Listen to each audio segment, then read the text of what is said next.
Good evening, Bahamas. On the broadcast tonight, a lawless society. A senior member of the Bahamas Christian Council says he finds the high level of crime no longer shocking. Plus, 3 overnight shootings with 1 suspect in custody thanks to the heroic efforts of residents.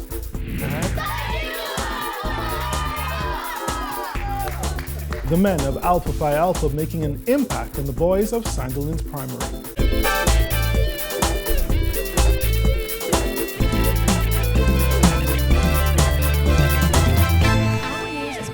By Alive, the nation's newest and best LTE network. Good to be alive.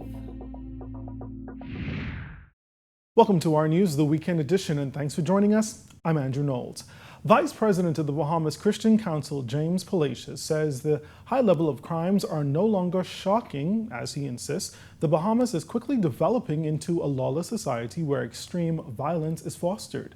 Jasmine Brown reports. We have been producing an extremely violent country. It's really what it is. Extremely violent country. And so it just spills over into the schoolyard, into everywhere. Palacios was referring to the shooting of a parent collecting his child from school just over a week ago. That parent was shot in the hand by assailants in the parking lot of St. Francis Joseph Catholic Primary School. Palacios says he was not shocked by the incident. Neither was he shocked by the robbery of relatives and an employee of Anglican Bishop Leish Boyd. They were held up at gunpoint in August by 3 masked men who robbed them in the driveway of their San Souci home. When my bishop was robbed a few months ago, that got a lot of publicity.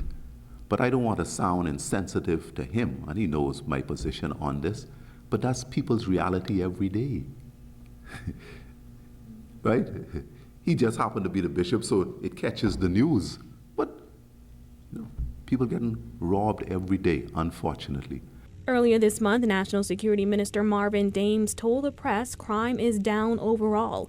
Dames did not put a percentage to the decrease, but he did insist the Royal Bahamas Police Force has seen positive statistics over the last few weeks and months. And this week, Prime Minister Dr. Hubert Minnis echoed those statements, adding that the fear of crime is down.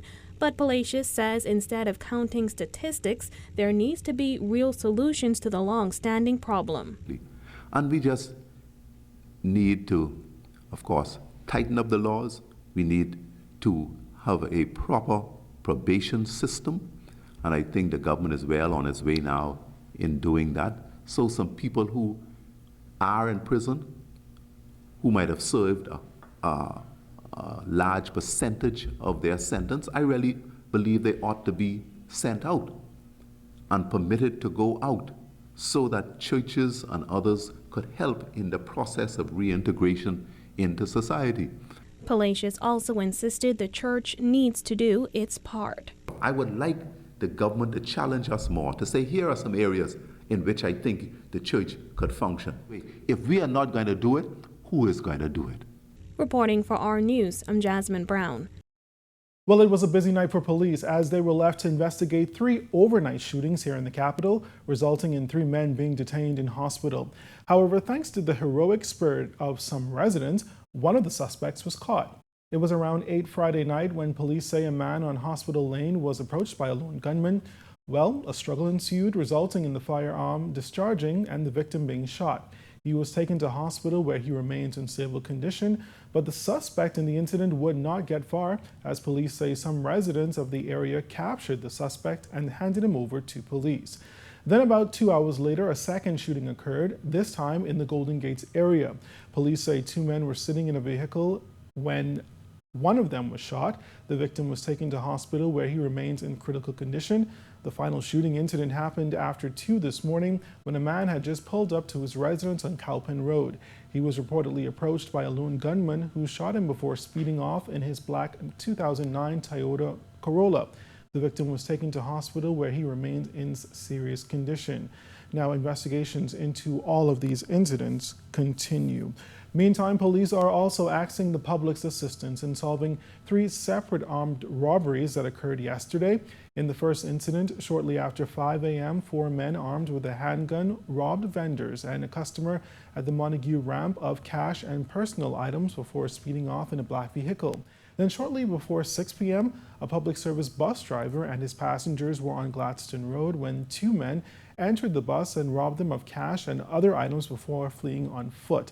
Then just about an hour later, two men entered a local food store on Cordero Avenue and robbed the cashier of cash before speeding off in a silver Dodge vehicle. Investigations into all of these incidents continue. We'll take a break here, but still ahead tonight, the Education Minister gives more details on a new school to be built. That story and more when our news returns.